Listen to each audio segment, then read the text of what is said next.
Semua bermula dari hal yang tampak sederhana.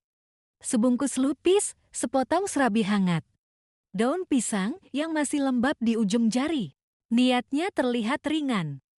Memberi, berbagi, menyenangkan hati. Tetapi seringkali, pengkhianatan memang tidak datang dengan langkah besar. Ia masuk lewat hal kecil yang dibiarkan berulang. Lalu pelan-pelan berubah menjadi jalan. Langkah Limbuk pulang dari pasar Gede, yang dari luar tampak biasa, sebenarnya adalah langkah pertama menuju gerbang dosa yang diam-diam terbuka. Senyum yang dulu lahir dari dapur perlahan berubah arti. Dari keramahan seorang istri menjadi isyarat rahasia. Seorang perempuan yang mulai berbohong, yang semula hanya mampir, membawa oleh-oleh jajanan, bergeser menjadi kebiasaan. Lalu kebiasaan itu berubah menjadi penyerahan diri. Di kamar kos gembel, dinding lembab, jendela berdebu, kasur kusam, dan udara pengap, lampu diredupkan. Seolah bayangan lebih aman daripada kenyataan.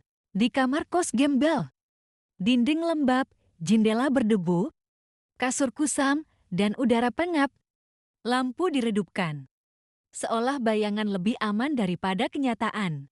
Mereka duduk berdempetan. Bau bersentuhan. Jari mulai mencari celah.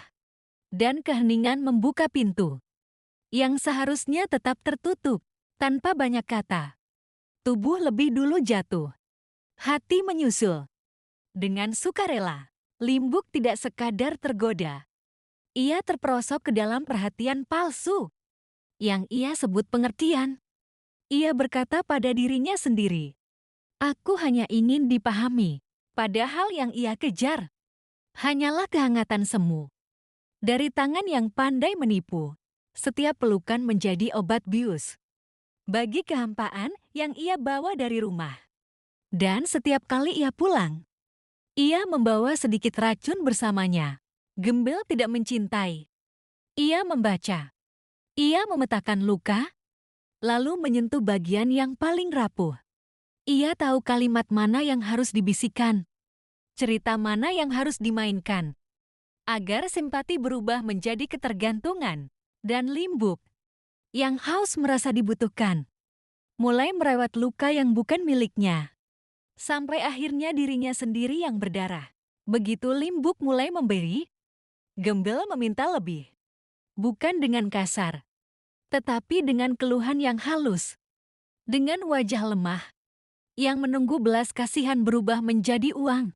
Disitulah kebusukan naik tingkat.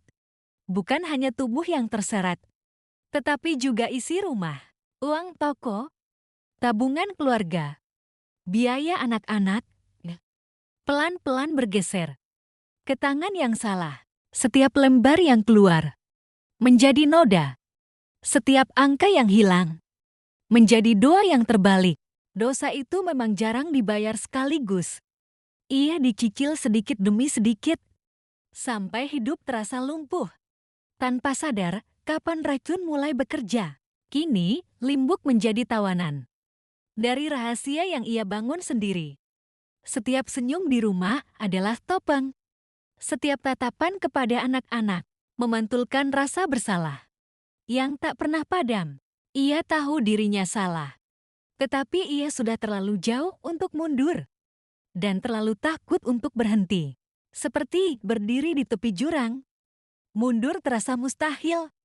Maju berarti hancur. Yang dulu ia sebut cinta, ternyata hanyalah jebakan yang dipoles dengan kata pengertian.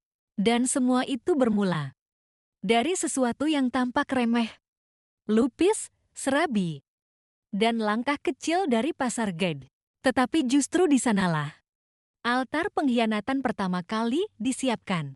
Begitu gerbang itu terbuka, tak ada lagi jalan yang benar-benar utuh untuk kembali. Yang tersisa hanyalah runtuhan.